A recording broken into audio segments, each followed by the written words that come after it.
فريدا كن فريدا عش بفخر في الحياة لا تبالي فالمعالي بالتحدي لا قل هو الله أحد. Say He is Allah, the only one. Allahu Samad. Allah the Samad. Samad is a very unique word. To simplify it, it means the ultimate refuge. Everything and everyone is dependent on something.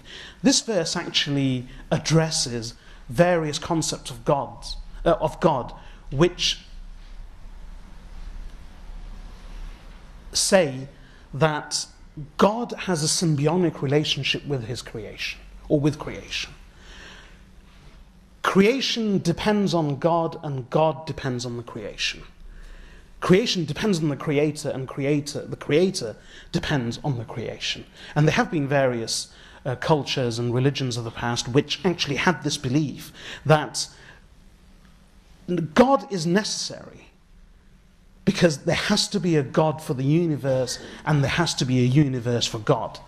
And that there is a symbiotic relationship between the creation and the Creator. Both need each other. As-Samad, the word addresses that. As-Samad means, in the words of Abdullah ibn Abbas radiyallahu anhuma, he says, As-Samad is He on whom everyone and everything depends, but He depends on no one or anything. As-Samad is He. These are the words of Abdullah ibn Abbas radiyallahu anhuma. As-Samad is He who is absolute and perfect in His nobility, absolute and perfect in His mastery, absolute and perfect in His knowledge, absolute and perfect in His wisdom. That's the meaning of As-Samad. It means many different things. The one who is totally independent whilst everything and everyone is dependent on Him. He is the ultimate refuge, the eternal, the perfect, the absolute. But a single translation of As-Samad would be independent. Allahu Samad, Allah the independent. Lam yalid wa lam yulad. He did not beget, nor was He begotten. He did not give birth, nor was He born. This verse addresses the origin of Allah subhanahu wa ta'ala, the question posed by a number of people to Rasulullah sallallahu alayhi wasallam in both Mecca and Medina at various stages of his prophethood and his message was that, O Muhammad, describe to us the lineage of your Lord, tell us about the origin of Allah. So Allah subhanahu wa ta'ala says, Allah's origin, Lam yalid wa lam yulad. He was never born. Allah has always existed. Allah will always exist. Allah is eternal. For Him there was no beginning and there is no end. And a verse of the Quran in Surah Al-Hadid describes this beautifully. هو الأول والآخر والظاهر والباطن وهو بكل شيء عليم. Allah says, He is the first and He is the last. He is the outward and He is the inward. And He is the one who is all knowledgeable and all knowing of all things. We may not understand that. The eternal nature of Allah subhanahu wa ta'ala, that He has always existed and will always exist. Quite simply, our minds do not have the capacity, they don't have the ability to fathom, to comprehend, to even to dwell and to reflect on this reality of Allah subhanahu wa ta'ala. As human beings, we are frail. Our bodies are frail, our hearts are frail, our minds are frail. And there is only so much that we can actually do. A flea is more capable than a human being in some aspects. A flea can leap 40 times its body length. A human being can barely manage twice its body length. Throughout Allah's creation of animals, birds and beasts, we will see that animals and even humble insects surpass us and supersede us in various aspects. In hearing, in sight, even in intelligence. You can search for it and watch the video clips of it. they did an experiment with numbers and monkeys. And the monkey's response to numbers flashing up on the screen. And they were amazed. They tested with a few different monkeys. Every single monkey proved to be faster than a human being in its recognition and its response to flashing numbers and its memory of those numbers. So even in intelligence, take any one of our senses, whether it's smell, whether it's sight, whether it's hearing, whether it's touch, whether it's memory, whether it's physical ability of the limbs, of the legs, of the hands, of the arms, of physical strength, or ultimately even of human intelligence, we will notice that individually, of course, Allah has honored us overall, so that Allah subhanahu wa ta'ala overall has made human beings the best and the greatest of His creation. وَلَقَدْ كَرَّمْنَا بَنِي آدَمَ, Allah says, and indeed we have honored the children of Adam. But we are still weak, we are still limited in our capabilities. If humble insects and humble animals and beasts can outdo us, surpass us, supersede us in simple tasks, how can we arrogate to ourselves a belief that these humble minds of ours that have been created by Allah subhanahu wa ta'ala can actually comprehend the Creator Himself? We cannot. So for us it's a question of belief. This is why Imam Bukhari rahmatullahi alayhi relates a hadith in which he says, Shaitan will come to one of you and constantly ask you, repeatedly ask you, that who has created this, who has created this? And when the answer is given, Allah, Shaitan will then finally pose a question, well then who created Allah? So what did the Prophet sallallahu alaihi wasallam himself suggest as an answer? He said, then you say, I believe in Allah. And you say, A'udhu billahi minash shaitanir rajim.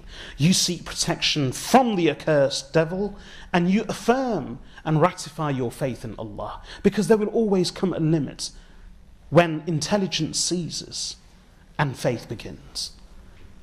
Because our human minds are feeble and we are unable to fathom or truly appreciate the reality of Allah subhanahu wa ta'ala. That's why He says, لا تدركه الأبصار وهو يدرك الأبصار وهو اللطيف الخبير.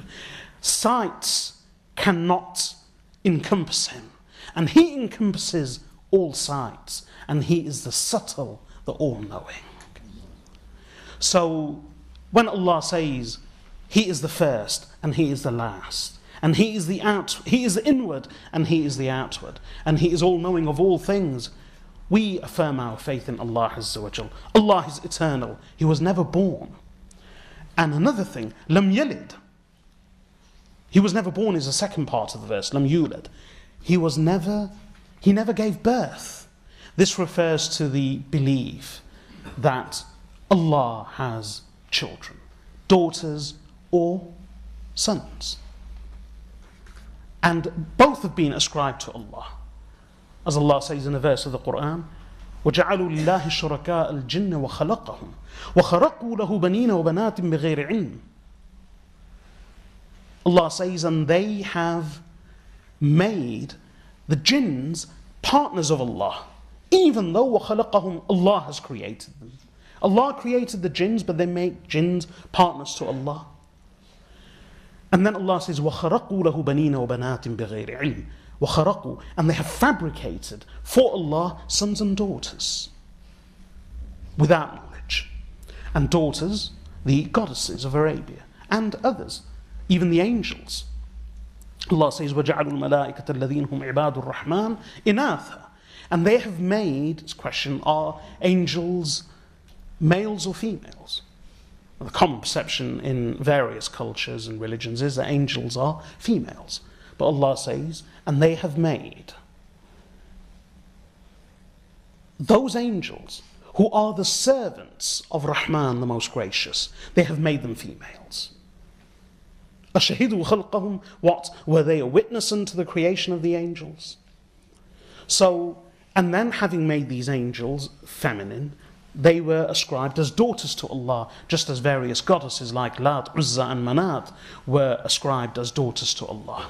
And various people have been ascribed to Allah subhanahu wa ta'ala as being the son of Allah or the sons of Allah. So whether it's a son or sons, whether it's a daughter or daughters, Allah subhanahu wa ta'ala has no children. And as Allah says in a verse of the Quran, أَنَّا يَكُونُ لَهُ وَلَدٌ وَلَمْ تَكُنْ لَهُ صَاحِبَةٌ. How can Allah have a child when He has no partner, when He has no wife? This is that concept of God as a member of a family, with a wife, with a partner, with a spouse, with children. Allah did not beget Himself. Allah did not have a partner who gave birth. Allah was not given birth Himself. And the Quran speaks very strongly about this belief of ascribing children to Allah subhanahu wa ta'ala. There are various verses, I won't repeat them, I'll just mention one from Surah Maryam. وَقَالُوا اتَّخَذَ الرَّحْمَنُ وَلَدًا لَقَدْ جِئْتُمْ شَيْئًا إِدًّا تكاد السماوات يتفطرن منه وتنشق الأرض وتخر الجبال هدا أن دعوا للرحمن ولدا وما ينبغي للرحمن أن يتخذ ولدا إن كل من في السماوات والأرض إلا آتي الرحمن عبدا لقد أحصاهم وعدهم عدا وكلهم آتيه يوم القيامة فردا. Allah says, and they have said that Rahman, the most gracious, has taken a son for Himself. Verily you have brought forth a great enormity. The heavens are about to split asunder because of it. And the earth is also about to split asunder because of it. وَتَخِرُّ الْجِبَالُ هَدًّا. And the mountains are about to fall and collapse because of it. أَنْ دَعُوا لِلرَّحْمَنِ وَلَدًا. That they have claimed for Rahman, the most gracious, a son. And it is not befitting for the most gracious that He takes a son for Himself. Verily, far from taking any one of His creation as a son, Allah says, إِن كُلُّ مَنْ فِي السَّمَاوَاتِ وَالْأَرْضِ. There is no one in the entire heavens and the earth, except that they will all come to Allah as a servant. Even the messengers of Allah will come to Allah as a servant. لَقَدْ أَحْصَاهُمْ وَعَدَّهُمْ عَدًّا. Allah has enumerated them, and Allah has counted them one by one. وَكُلُّهُمْ آتِيهِ يَوْمَ الْقِيَامَةِ فَرْدًا. And on the day of resurrection, every one of them will come to Allah alone as an individual. That's just one set of verses, but there are various verses throughout the Quran in which Allah addresses this topic of ascribing children to Allah, whether they are male or female. So, الَّذِي لَمْ يَلِدْ وَلَمْ يُولَدْ. In fact, Imam Bukhari rahmatullahi alayhi relates a hadith in his Sahih from Sayyidina Abu Musa al-Ash'ari radiyallahu anhu, in which the Prophet sallallahu alayhi wasallam says, لا أحد, or in one narration, ما أحد أصبر من ما أحد أصبر على أذى سمعه من الله يدعون له الولد فيعافيهم ويرزقهم. Allah says there is no one who is more patient upon hearing abuse than Allah subhanahu wa ta'ala. They claim a son for Him, and He continues to provide for them and to protect them. And in another hadith related by Imam Bukhari in his Sahih, narrated Ibn Abbas, the Prophet, may the peace and blessings of Allah be upon him, said, Allah said, the son of Adam tells a lie against me, though he has no right to do so. And he abuses me, though he has no right to do so. As for his telling a lie against me, it is that he claims that I cannot recreate him as I had created him before. And as for his abusing me, it is his statement that I have offspring. No, glorified be me, I am far from taking a wife or offspring. So the Quran and the Hadith speak very strongly about all forms of polytheistic belief, whether it's the worship of many gods or the worship of icons instead of gods, even though they may be related to Allah. or ascribing children, male or female, to Allah subhanahu wa ta'ala. And finally, the surah ends with the words, وَلَمْ يَكُنْ لَهُ كُفُوًا أَحَدٌ, and there is no one who is comparable to Allah subhanahu wa ta'ala in any way whatsoever. Allah has no equal. And as Allah says in the verse of the Quran, لَيْسَ كَمِثْلِهِ شَيْءٌ وَهُوَ السَّمِيعُ الْبَصِيرُ, there is nothing, not just no one, but لَيْسَ كَمِثْلِهِ شَيْءٌ, there is nothing like unto Allah. And He is the all-hearing, all-seeing.